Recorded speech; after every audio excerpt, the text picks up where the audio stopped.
There we are. We're Ooh, live. Ooh, 4. Wow, ooh, 5. Oof. they're hopping on. They Great. are. Welcome everyone to Pop Culture Pastors Hour. I'm MaryAnn McKibben Dana, and I'm Ed Good. yeah, so we're thrilled to have one more excuse to talk about Andor, which we will fold into some conversation about Rogue One. If you haven't caught it yet, last week, or I guess it was earlier this week, time has no meaning anymore. We we kind of officially wrapped up with episodes 10 through 12, but we thought let's just look at the whole sweep because we didn't do this for season 1. So anything we want to scoop up that was part of season 1, we get to talk about here, but also the coda of all of this, or at least the next link in the chain, which is Rogue One. So we will have spoilers for anything in Andor, anything in Rogue One, and who knows, other stuff will probably come up too. Um, Before we get into this, I did want to ask you, Ed. So we're going to do two things. One, we're going to just kind of do some wrap up Rogue One and thinking about Rogue One in the context of Andor. How did we view that differently? What kind of came up?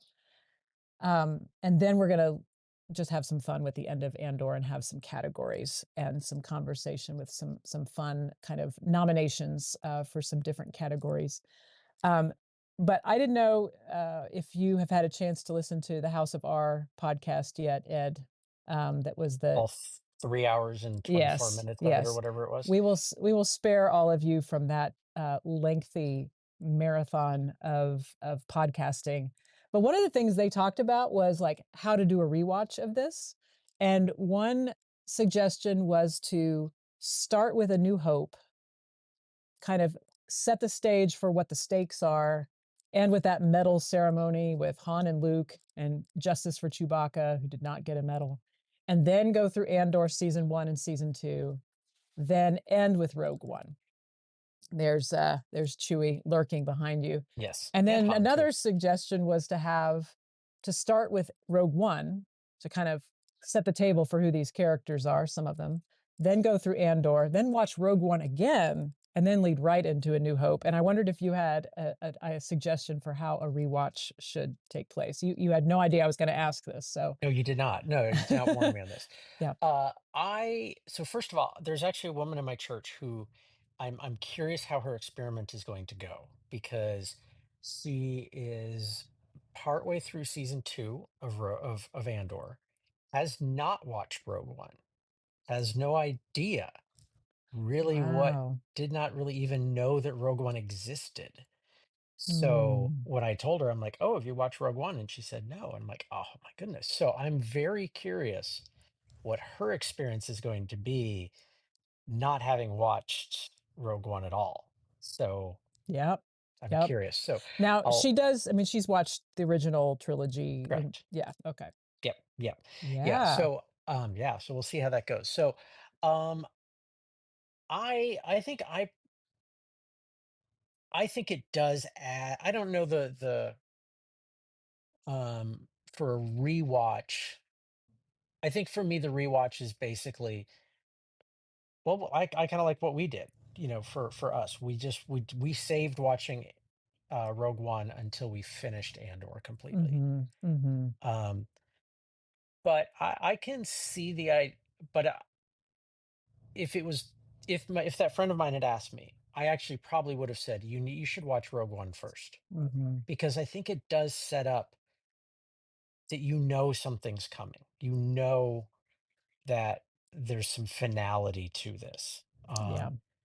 And so, when you finish the end of season 2, there isn't kind of this sense of like, oh, is there going to be a season 3? Mm-hmm. Like, no, there's no season 3. Yeah. So, That's right. yeah. Yeah. So, Yeah. I think that. Well, and I'm the weirdo who did not read the Chronicles of Narnia as a kid, and then when I did, I read them in chronological order rather mm, than canonical order. So I did not read The Lion, the Witch, and the Wardrobe first. I read The Magician's Nephew first, and my husband to this day is like, "Why on earth did you do that?" But it is interesting to do that. Start with the Book of Genesis, mhm. and go through rather than starting with the Gospels, so to speak. So Yeah, anyone who has any thoughts about a good way to kind of introduce these to people for the first time, or I could see myself doing an annual rewatch, and how to do that, I think would be Hmm. fun to ponder. Definitely. So, with that said, let's talk about Rogue One for a few minutes, and just I'm curious what struck you this time. I mean, you've clearly seen it before. I've seen it before a few times. It may be my favorite Star Wars movie, because it's so different. I mean, that's kind of heretical to say, but I do have a great affection for it. I find the themes really deep and resonant. And before we kind of get into the content of it, Ed, you were talking a little bit about the kind of stitching together of Andor with Rogue One and kind of retconning certain things, and some stuff matches up well, some stuff doesn't. And thinking about that as pastors and people who work with scripture texts, you want to cook on that for a minute and tell me Yeah, yeah. what came to So you? the thing I was thinking about was, and this ties in because there's a Bible study that I'm leading in my church right now where we've been talking a lot about the prophets, and they're talking about a lot about the prophets in the Hebrew scriptures, and this idea that I grew up with, and that I think many do, which is that the prophets were sharing these things and had this very clear vision essentially from the outset that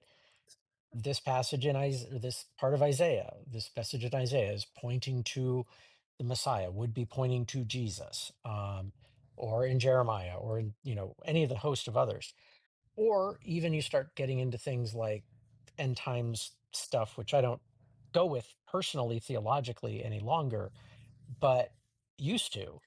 That there's this code that you kind of, and it's always this sense of kind of how do you retcon the present into fitting what was there. And so I was thinking about how that's kind of what had to be done here, in a sense. Like Rogue One was the Hebrew scriptures, the Old Testament, and uh what Tony Gilroy and crew had to do was basically write something that went back and allowed all of those things to stay consistent. And Hmm. um yeah, I found that I thought they did a remarkably good job, given what they were already locked into with Hmm. Rogue One, um, in bringing a lot of the pieces together. There are a few bumpy points, one in particular, but for me, but overall, I thought they did a beautiful job. But it really just kind of got me going into that next step, and even the things of what we do of revising our own histories, our national history of. Um, you know, to try to fit our comfort today to not have to deal with the hard truths of what has been before. Hmm. Um, so yeah, just That's that a was kind of my bumping along with that. Yeah, that's a good word. Yeah, the podcast that we were just mentioning on House of R, which is through the Ringer podcast network, they do all kinds of good geek commentary. And they were one of the things they talked about was, why would Jyn Erso have been the entry into Saw Gerrera? Why wouldn't it have been Wilman, who actually was kind of lodged with Saw for at least some period of time? And that And a was a little Huffing bit of Rido like, brother. yeah, exactly. Yeah, fellow Rido enthusiast. Um, and that was a little bit of like, oh man. But one of the great things about the way they told this story episodically, like one year and then another 3 episodes for the next year, is like we don't know what happened in between. Like, did Wilman and Saw have a falling out? Did he just get deployed elsewhere? And I do find that freeing. I think some people, I mean, going back to the scripture piece, like some people in their reading of sacred texts, like it's really important that it all cohere, that it all kind of makes sense, and that you don't see the seams or the inconsistencies. And I may have shared this with you, in fact, maybe in this very kind of our Substack live conversations, but I find that really exciting to see the human element woven throughout this story that we do turn to see divine guidance in. the fact that it doesn't all quite fit together as one perfectly coherent whole does not I don't find that threatening. I find that really Mhm, exciting. And same with this. So I can imagine all kinds of scenarios why they wanted to work with Jyn Erso as opposed to Willman, but it mhm. does kind of give you pause. And so I wanted to ask you, you said it all kind of fits together pretty well, except for maybe one or two. What was the thing that kind of stood out to you Um, narratively that didn't it quite it work as it well? was the part where Cassian and, Baze and Chirrut got kind of thrown in the jail or the cage or whatever, with Saw, and Cassian's comment about not having, like, "Well, this is a first for me." Yep. Yep. And, yeah, like, that one was one that I was like, "You forgetting about Narkina?" Right. Like, you know, that was kind of a big, Mhm. significant moment for you, Yeah. and but I was having a conversation with one of my kids about that, and they were like, "Well, maybe it was just that, like, the literal, like, he just hadn't been in a cage before," and it's Mhm. like, Yeah. Yeah. but it also got me that thing of, like, how we have to try to find a way, and I remember doing this early on in my faith journey of, like, I've got to find a way to where all of this fits together. Mhm. Like, that why does John's gospel have the turning over the tables in the second chapter, whereas that's at the end in the others? Well, oh, Jesus must have done it twice. Uh-huh. Ah, right. Right. Probably not, Yeah.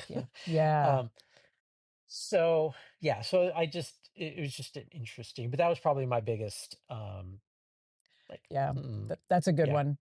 And the Narkina 5 arc in the first season was so compelling that aren't we fortunate that they did not feel like they had to make sure not to make that one line from Cassian, like, "This is a new experience for me." Like, they didn't feel bound by that.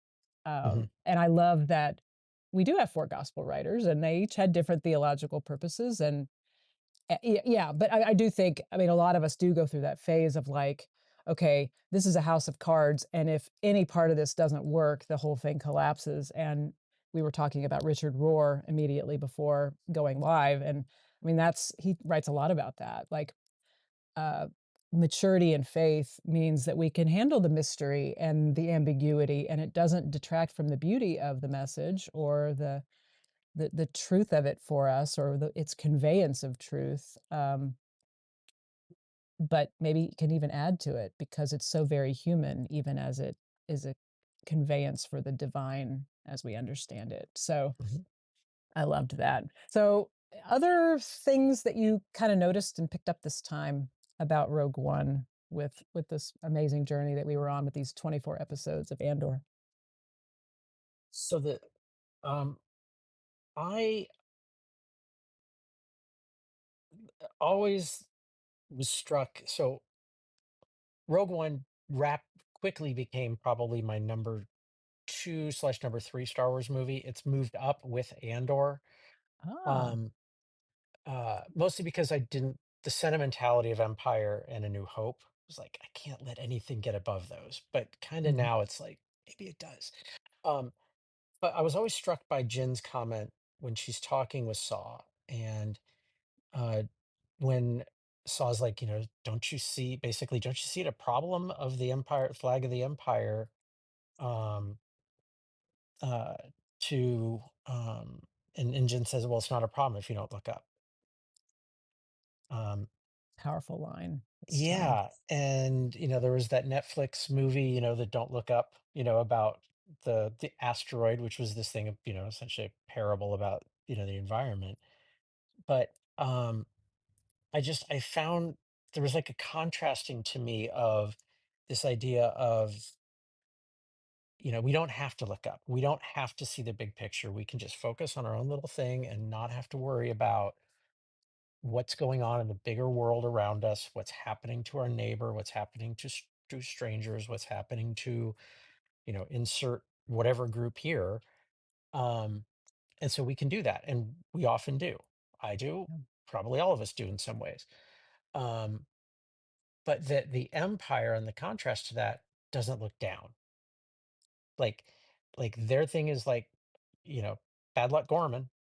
Yeah. Like, sorry, yeah, we're gonna destroy your planet. Sorry. Yep. Um, we're gonna blow up Jeddah.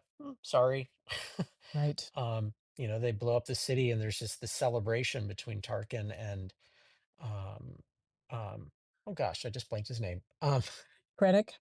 Krennic, thank you. Yeah. Um, and that of course turns into an argument, but it's like, yeah, they just destroyed this ancient place with all this history and the Mhm. people, and okay, no big deal. Right. So just the way that that happens of Mhm. in power, how you can choose to not look down, That's right. and when you're not in power, you can choose to not look up. Yep. Um, And it's incredibly hubristic on the part of the Empire not to look down. I mean, the scenes where you had in Rogue One, where you have Cassian, in the Imperial outfit, where they kinda come in, Jin is also and then K2SO is with them. And it reminded me of, I think it was, season 1 where he says, "They're so arrogant, they can't even imagine that you go into their spaces and you spit in their food and you steal their stuff, and all you need is a uniform and mhm, some confidence to act like you deserve or are supposed to be there." And it really recast that because that's a tactic that they used in A New Hope, right? I mean, Chewie and Han and Luke come in and they're wearing the stormtrooper outfits and they're like pretending Chewie's a prisoner and they're just trying to move him to a different cell block. So it just gives a freshness to that tactic, to that conceit. That because I've watched that and I'm like, do they really not know who they are? Like they can just walk freely and if you do play up the idea of the Empire is fundamentally so arrogant that who could possibly take them down? I mean, Tarkin says that in is it in A New Hope where he says, this is our moment of triumph. mhm. Oh yeah, because Evacuate in that's our right. moment of Yeah, triumph. evacuate. Yeah. Exactly, right. So that yeah, they're coming in to destroy it. And he's like, right, Um, so I love I find that really hopeful isn't the word, but encouraging, I guess, that the way power functions, it inevitably overplays its own hand. Mhm, And I think that's an important thing for us to cling to as a when we see so much abuses of power right now, that part of what may need to happen is they really go too far and then there's no longer any ability to ignore what's mhm, happening. mhm. So, Well, and it also is when it begins to affect you, mhm, and um, that debate that happened, among the council. And yes, you know, all of them there were there because it had affected them. But when I was yep, watching Rogue with two of my kids, we actually rewatched it again last night. Um, when one of them was talking, who's like even more steeped in like the comic book lore and some other stuff of Star Wars than I am. She was saying that the reason that the Mon Calamari, Radis and then Akbar and so forth, were so like, yeah, we're gonna fight, we're in, was because the Empire had destroyed their planet. mhm, Had polluted the ocean and just, like they'd done to Jeddah, like they'd done to Gorman. Um, that they destroyed their planet. And so yeah, it was like they were essentially refugees and were like, we gotta fight. Whereas maybe the others, it hadn't affected them beyond sort of like the intellectual of like, yeah, this is bad. mhm, Um, and so yeah, you got in Rogue One, Radix is like, okay, yeah, let's get the ship, let's go. yep, you yep, know. yep. Um, so Yeah, yeah. that, it really there's another place where the show and the movie kind of are in good conversation because that reminds me also of the Narkina 5 plot line of, like, once they realize they have nothing left to lose. I mean, we talked in a previous, conversation about Miguel de la Torre, who's a Christian Cuban ethicist and wrote a book called Embracing Hopelessness, and his idea is hope can be used to pacify us, but when we really have nothing left to lose, that's when we are the most purposeful and has even used the word dangerous, right? And so, yeah, when you've lost your planet, you're going to you may do anything, and that is true of those prisoners on Narkina 5. It's like, we're not getting out of here, so we have nothing to lose but to fight and to do everything we can to try to get as many people off of this cell block as we can. Um, so that really having that conversation back and forth, I think was really, really Hmm. powerful. Yeah. Yeah. Any other notes about and Rogue One before we move into some categories for Well, I got Andor? I got I got two, I guess. Yeah, One that's kind of quick. Um, I Chirrut is like one of my all-time favorite Star Wars characters. I adore amazing. him. He's incredible, and funny, just so good. But when again in that prison or in the cell, when he says about Cassian, I suspect he carries his prison with him. Um, and there it reminded me of this poem that about the things that we carry with us. And Yeah, this isn't about the prisons we carry, but it's one of the most impactful poems that I've ever read. And it was called A Portable Paradise. And it got me thinking of what is it that we carry around with us. And um, this is what he writes: If I speak of paradise, then I'm speaking of my grandmother, who told me to carry it always on my person, concealed, so no one would know but me. That way they can't steal it, she'd say. And if life puts you under pressure, trace its nut ridges in your pocket, smell its piney scent on your handkerchief, mm, hum its anthem under your breath. And if your stresses are sustained in daily, get yourself to an empty room, be it hotel, hostel, or hovel. Find a lamp and empty your paradise onto a desk, your white sands, green hills, and fresh fish.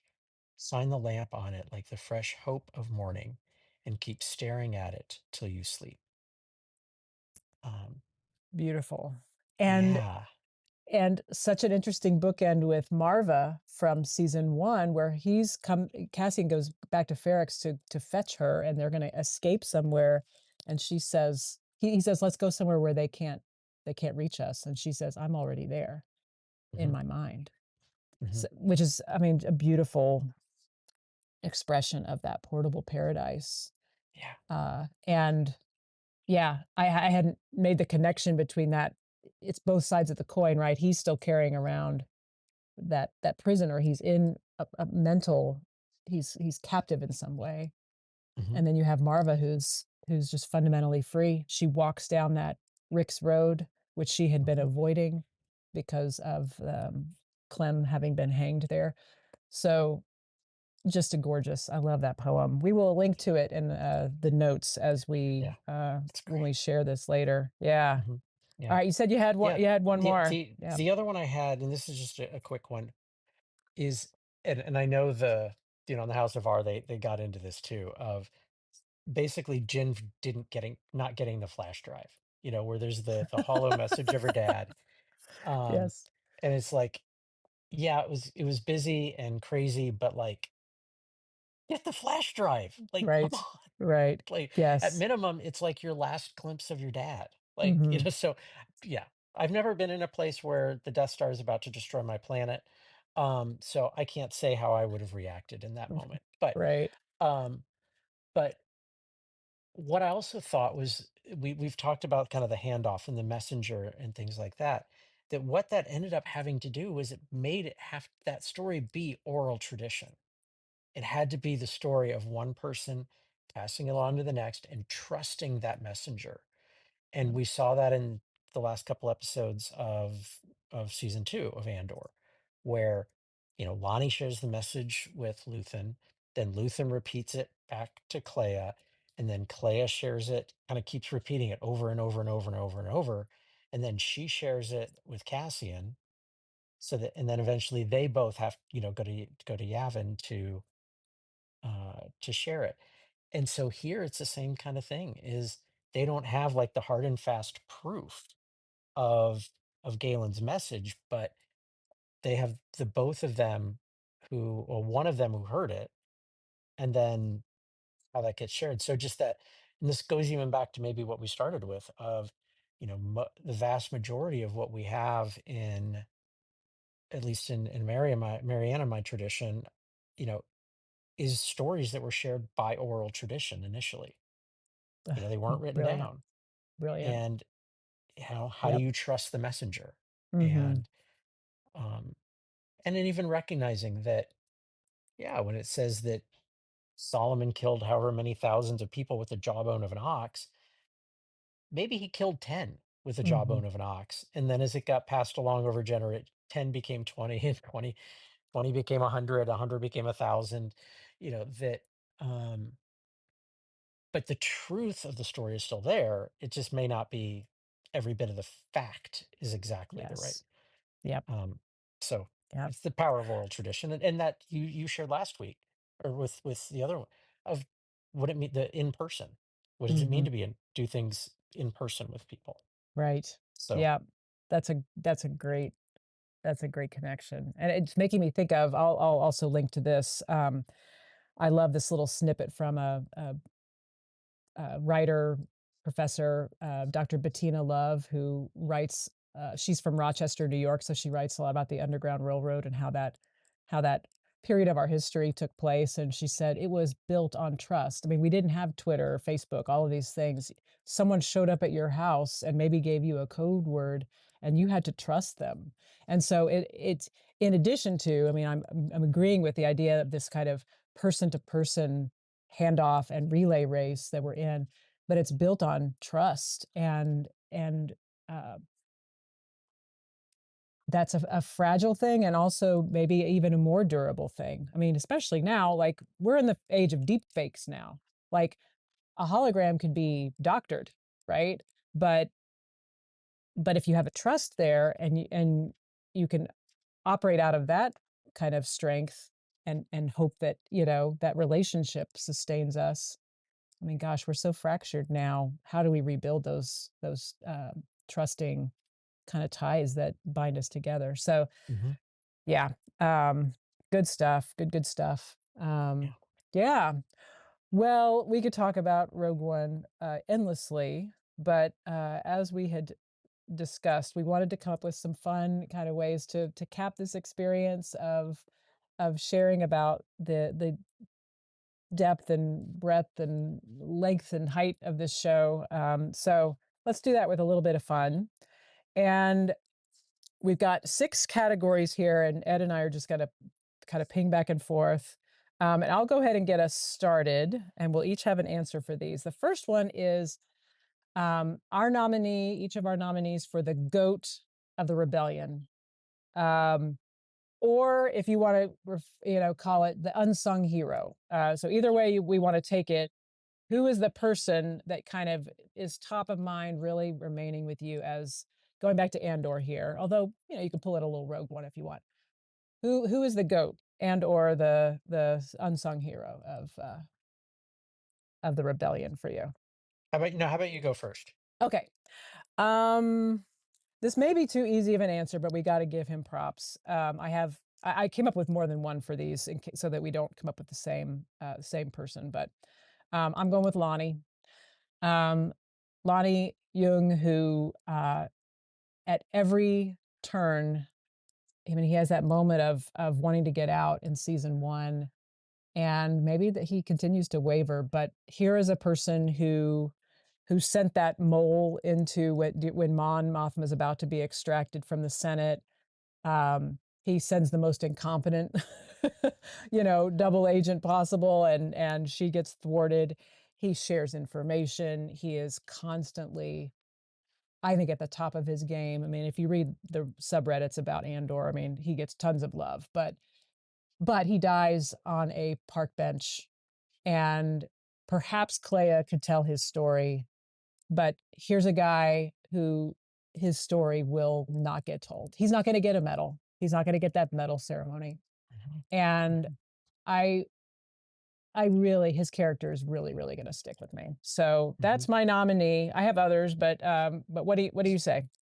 So I'll admit, response to this just out of a snarky was the Pay Brigade.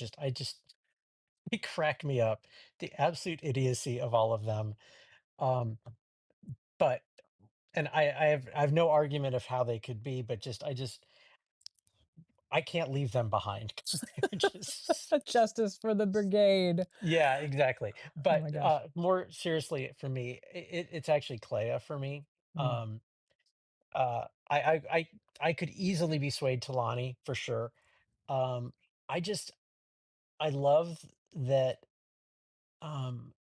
Clea's just kind of been there the whole time mhm. and quietly working at times, kind of looking like she's just sort of the assistant, but yet she's the one on the radio. She's the one making the calls.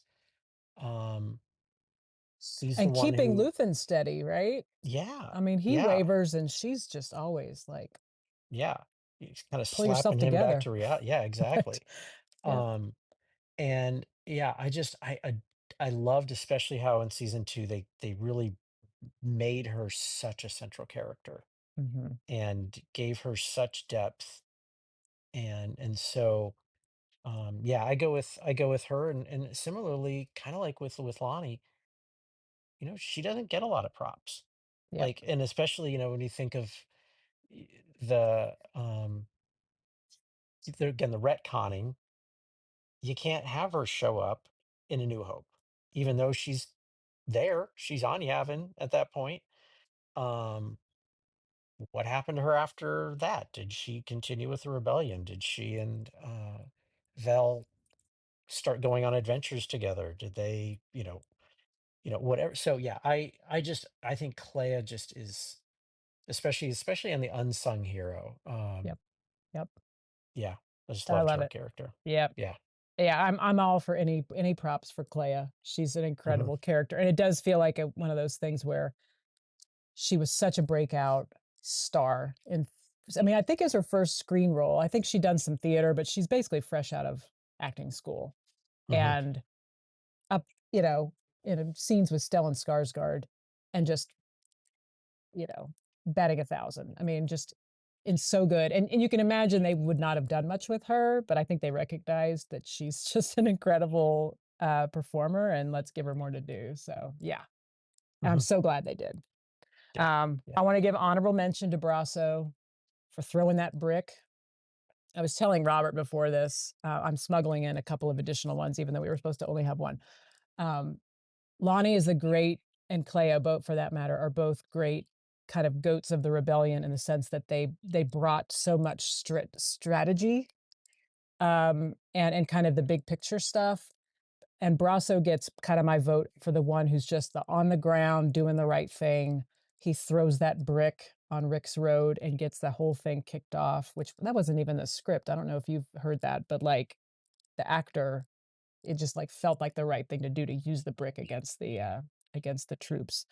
Um, and just what a bro. I mean, just the Hmm. best. Hmm. And then Thala, who came up with rebellions are built on hope, that he gets a little bit of an honorable Yeah. mention too. But anyway. Well, and what does that say though about this show that all the characters you and I both just named are sort of like background. They're the best supporting actor type nominees. Hmm. Um, and that I think of like Super Bowl MVPs or whatever. It's that the Super Bowl MVP is always the one with the biggest stats or the most touchdowns or whatever.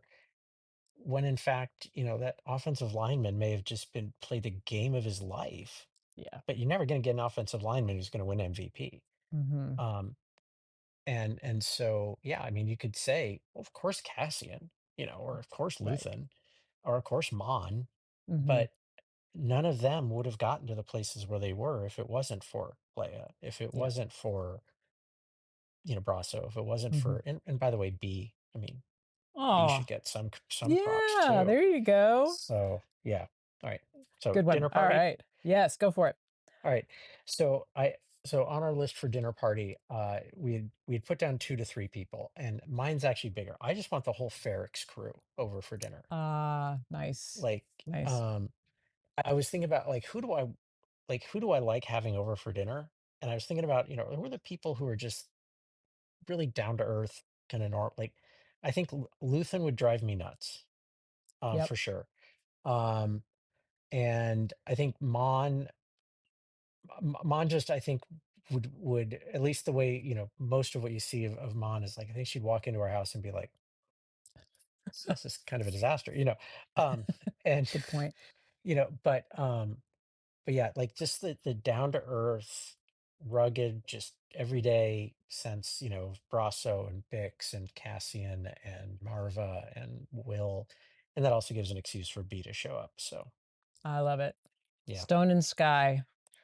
What would you serve for them? Or maybe it's a potluck. They bring Oh, whatever. I would definitely, and I think they would appreciate this. I actually just smoked a couple of pork butts last night. I would There you go. Yeah, definitely do some pulled pork for them. I Yeah, think that is the right call. yeah. That's great. Okay, so my dinner party, and this is just pulled yanked straight from one of the latter episodes of season two. Is got to include Melshi. That guy looks like a great hang. Just fun, loyal. I love that scene where they're playing whatever the poker type. Some kind of cross between poker and dominoes. Um, and along those lines, K2SO. Um, I maybe it's because I live with and love autistic people, but he just says what's exactly on his mind, and that is just so fun and refreshing. He's just hilarious, and just letting those two cook, I think, would be totally fun. Um, but we need to have some women there too. So I was thinking, and this is a little bit of a controversial one, but I think I want to make a case for Mon Mothma after she arrives at Yavin. Because that's kind of there's that scene where she's having breakfast with Vel and they're just Yep. kind of sitting at the picnic table, and you kind of feel like she's able to let her hair down a little bit more. And I think if you've got the Revnog flowing, and you could just kind of get her in an unguarded moment, I think she would find that whole thing pretty amusing. And I also just feel some affinity for her, which we'll get to in a later category. But if that's too far gone, then I would go with Bix, as you Mhm. said, the Ferrex. She would be a tempering force, but also find them Melshi and K2 pretty entertaining as well. Mhm. So we're having some drinks. We're having just maybe it's like a chili cook off or something, like just something really simple and totally laid back. So those are my nominees. Well, and just real quick on the Mon one, maybe that's who Mon always was. Was that Ooh, woman who was just sitting at the table with everybody else, normal, yep. and that because of her station in life, because of who she grew up as, that's just who she got forced to be for Ooh, her I whole love that. life, and I love that. finally, yeah, Yeah, finally that's didn't have good. to, yeah, finally she could just go with the haircut that you end up seeing her in. So Right, which is unfortunate, I do have to say. I do love the styling of Mon on, Coruscant. Wow. yeah, yeah, She's just a goddess, but totally. yeah, she gets she kinda comes down to earth a little bit. Okay, Mm. so that's a good lead in to our next category. This may be a little bit, inside baseball for some of you who don't know the Enneagram, but Ed and I got to talking about these characters, and you can take this any way you want, Ed. But what I'm going to do is think about what's the character that shares my Enneagram type, and that is type one, the reformer, the perfectionist, the improver. There's a lot of different names for us, but I am going to go with Mon Mothma as an Enneagram one, and my support for that is, I mean, she's obviously very kind of very focused on right and wrong. A lot of people are in the series, but I think she is trying to be morally unambiguous, and so the places where you see her wavering is like, I have to. take up with this thug that she calls Davos Golden a thug, to kind of fund her rebellion. The whole thing with Tay Colma and her saying, "All right, what are you getting at here to Luthen?" And he's like, "How nice for you," to try to maintain this moral purity. That's the shadow side of the one, is that we can get very rigid in our thinking. And so that is my case, that Mon fits the one pretty well. You could also make the case that she could be a three, which is the achiever, and achievers are very good at reading a room and kind of knowing who they need to be in that kind of space. And she certainly is playing a part, but I'm going to go with Mon Mothma for Enneagram one. So, how about you, Ed? Thoughts on that one, or other types that you want to? So I'll go with for this actually started for me with something uh with Dedra in the last three episodes. And this thing of like I'm the scavenger and I'm collecting and hoarding all this stuff. And I would love to say that, you know, because we don't like fascists, like they say on Given. the House of R. Yep. Um, but that Dedra, I think so. I am very much an Enneagram 5, without a doubt, big time. Um, but And what's the with five again? the 5, thank you, good point. The 5 is the observer or the investigator. We are kind of like hoovers of vacuums of information. Um, and that we also tend to be a little bit challenged around our emotions. Um, and very intellectual and but are able to piece things together in ways that others often don't. Like we see how A fits with B, fits all the way down to R. Um, and that's what I saw of Dedra, is like Mhm, she was able to see these things that others were not seeing, and trying to get people to see them, and times not. And mhm. um, the whole thing of her kind of pulling in all the information. And I think the other side of just that very kind of emotionally challenged that she had, that Mhm. she found somebody to be in relationship with, but from everything we saw, it wasn't a really great, it was, um, so, um, Love that. so yeah. So anyway, I Yeah, definitely think Dedra is for sure a 5. Probably not the most healthy 5 or most right. mature 5, but a 5 nonetheless. So Yeah, good, yeah, love it. yeah, Love it. Awesome. Yeah, if yeah, anybody has any other thoughts about, if you all know Enneagram, yeah, we Ed and I riffed back and forth on text a few days ago of others that we could put in different categories, but yeah, all right. yeah. Speaking of All right. categories, Yeah. Best speech. best speech. All right. You get to go first. You get first dibs on this one. I All right, I'm gonna do 2 because I couldn't choose between them. So All just right. sorry. I would say the best speech in one day would be Luthen's from season 1 of I just it was just so riveting and so just like Mm, and you saw it lived out so much yep. in him. The Um cost of the this cost. life. Yeah, the sunrise I'll never get to see, and just the whole, the tools of my enemy to defeat my enemy, stuff like that.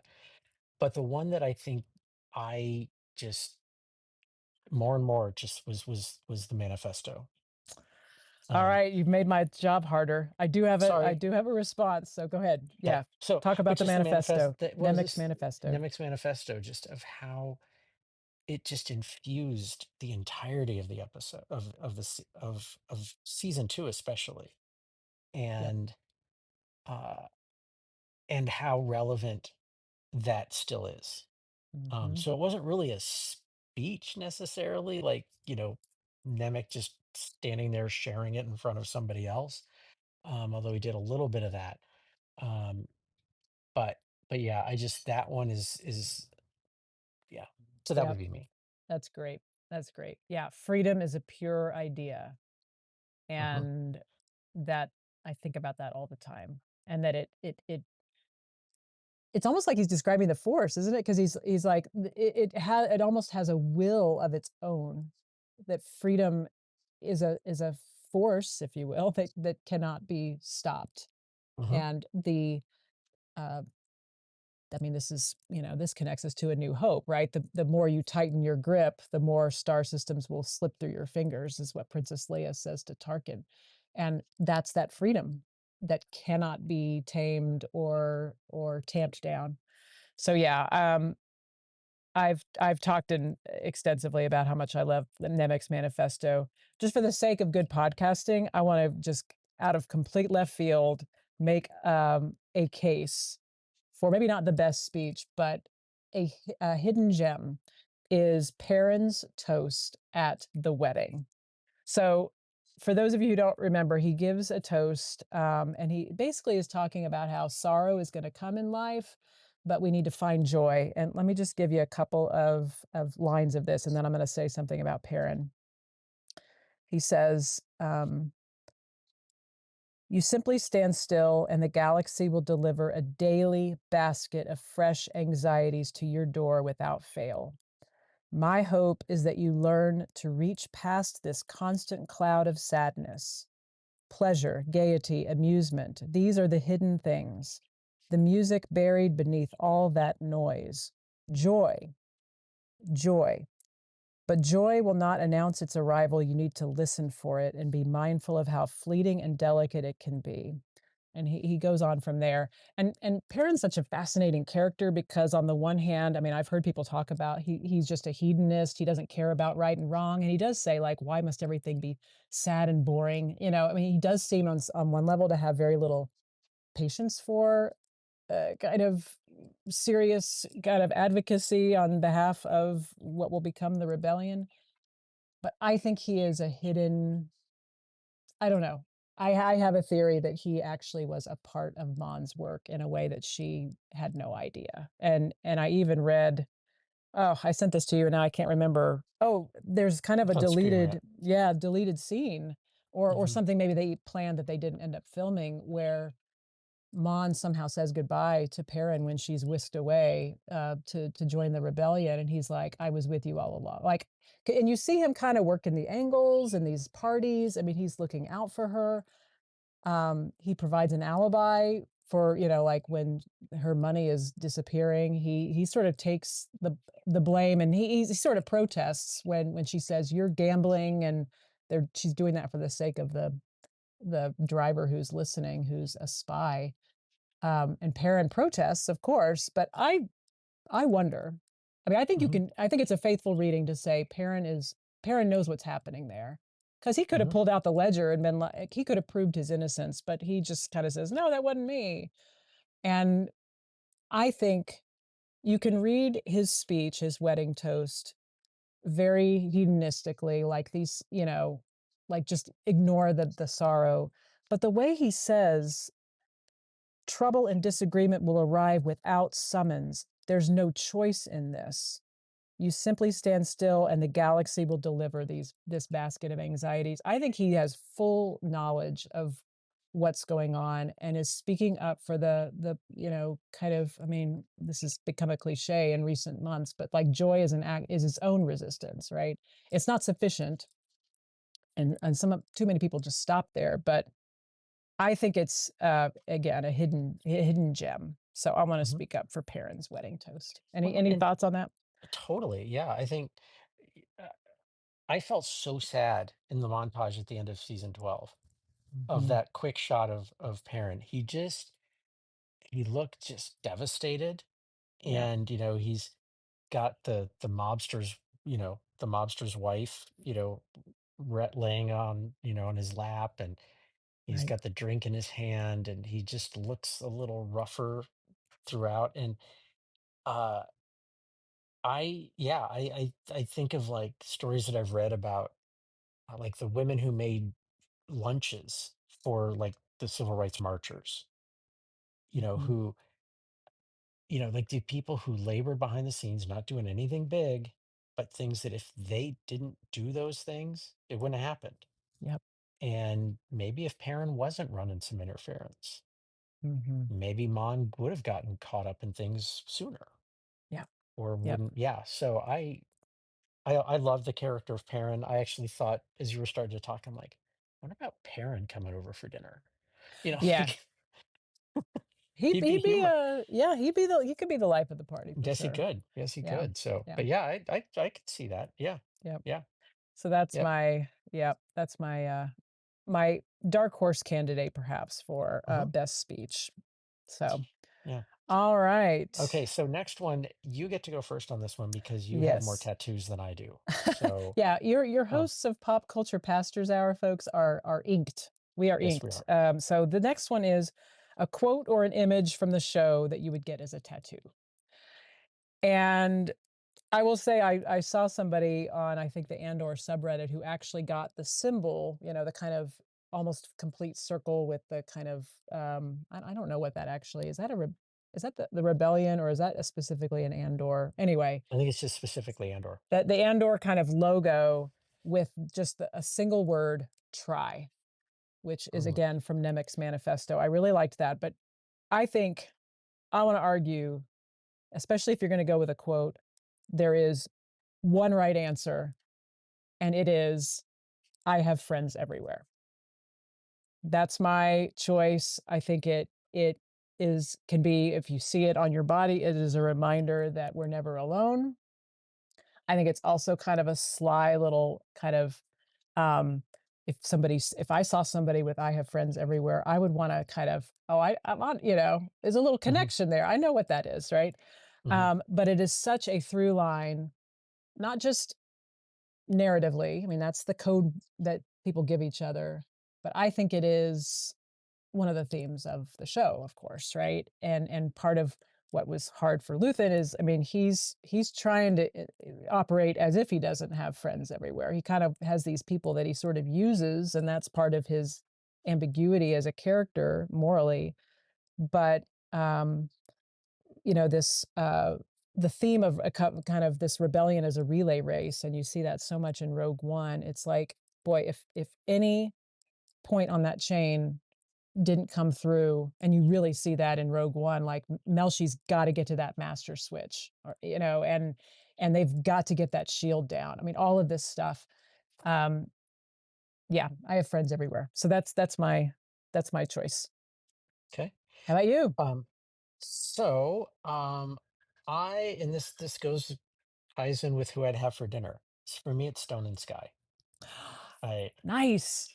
I, I love the fact that cat like all the Ferrex people, and especially you saw it several times in the second season, especially with Will and Cassian, of that Stone and Sky, Stone and Sky, and just that incredibly like intimate, caring thing of when Cassian would do it, kind of putting his hand behind Will's head and just kind of holding that, and Yeah, Stone and Sky. And that's the same kind of thing, of like the I have friends everywhere. Like, if I had that on my arm and someone came up and was like, "Hey, Stone and Sky," yeah, like, yeah. it's like you're in the know. Mm-hmm. And that so for the Ferrex people, of they haven't forgotten where they came from. They haven't forgotten who they are, and that they're going to keep going back to that no matter where they are, no matter, yeah. So yeah, so for me, Stone and Sky for sure. Excellent. Yep. I love Yeah. that.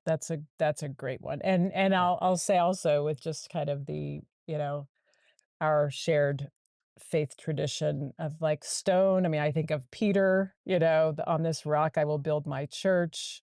Sky, you've got all kinds of stuff there of like the Holy Spirit as a dove. I mean, yeah, I could riff on that. And um, I love I love references that exist on their own, but also can be brought into our faith context. And Stone and Sky is a really great Mhm. example of Yeah. that. Yeah. Love it. It would have been Love it. cliche if you had said rebellions are built on hope, since you wrote a book Right. about hope. Isn't that, yeah. Well, it's funny that neither of us picked that. I mean, that's kind of the tagline, but Hmm. um, it's not that I disagree with it, but like I said, I mean, there's also rebellions are built on trust, on people, on the frailty of people. Rebellions are built on nothing left to lose. Um, and so, yeah, but Yeah. good But one. I'm glad neither of us said that, that's our curse. People fail us. That probably wouldn't be a great tattoo.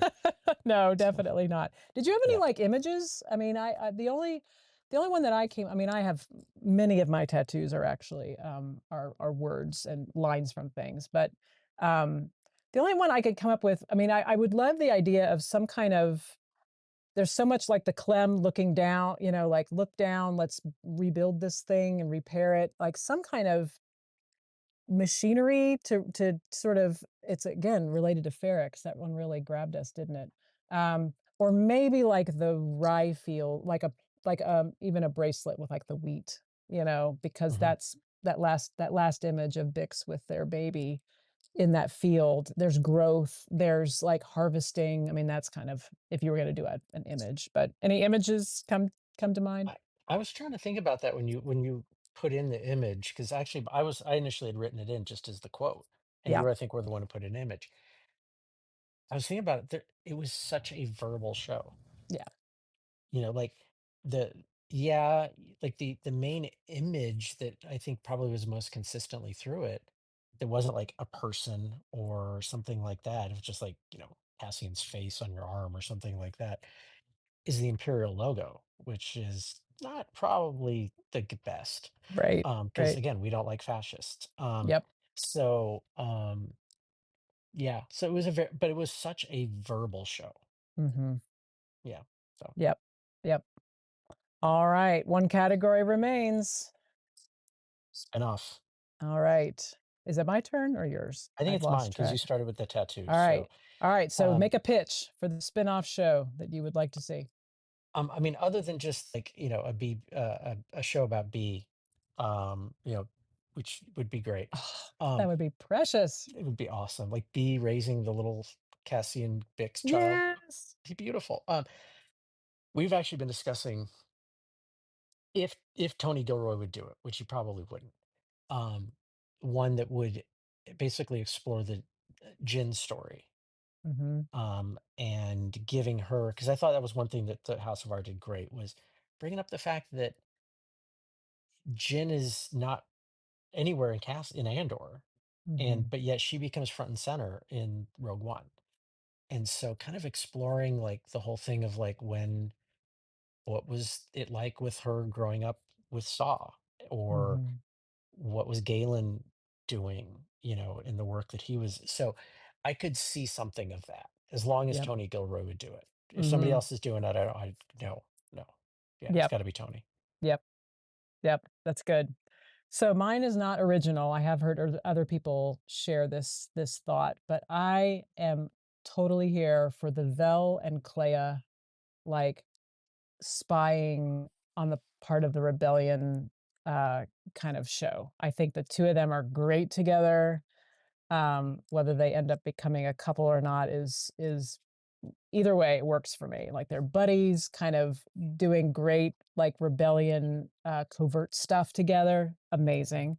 I even heard, and I can't remember where, it was probably on that monster, pod that we keep talking about, um, but so a way to bring in Dedra, who's just such an incredible kind of character.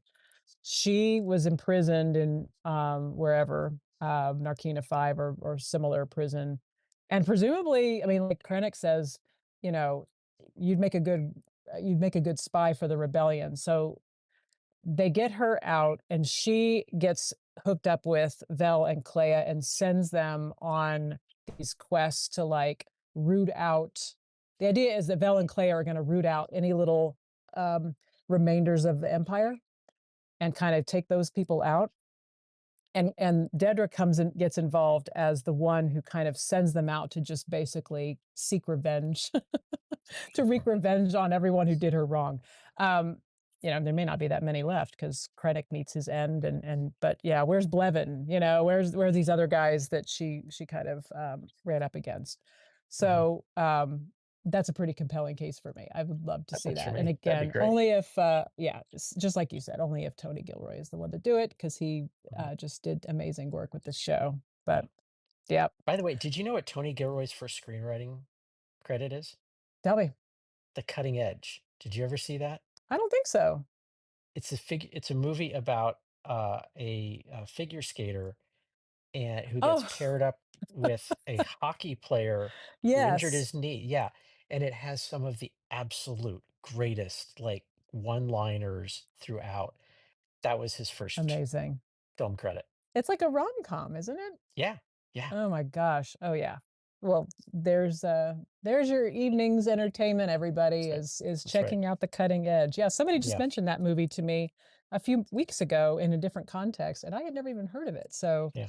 there you go. You will never hear Well, the and phrase toe pick the same again. I'll just leave it at that. okay. Well, and he also did Michael Clayton, which I still Mhm. have not seen, but that's also on the list now. Yeah, yeah. Incredible stuff, Mhm. incredible stuff. Well, it has been a blast to chat about Andor, to kind of try to make connections with broader themes, and there's certainly we could talk endlessly about it. Again, we'll pick this up again, whether we. I kind of have been feeling I've loved talking about something that's current and in the zeitgeist right now. So I don't know. I want to make a pitch for maybe when the Superman movie comes out. Maybe we can do some chatting about that. But I'm a um, Marvel guy. That's the you problem. are, yeah. I mean, I'm Yeah, not overly, yeah. but I'm just thinking, what's going to be, and from Mhm. what I've heard, there's going to be some interesting themes there. But yeah, Okay. All right. but we'll see what emerges. We're bringing this one to a close, and we'll see what pops up of interest. But uh, been super fun to Yes. have people along for the ride. And yeah, if you have thoughts, you know where to find each of us on Substack. Ed's at Imago Scriptura, and I'm at the Blue Room. Any final thoughts, Ed, before we say goodbye?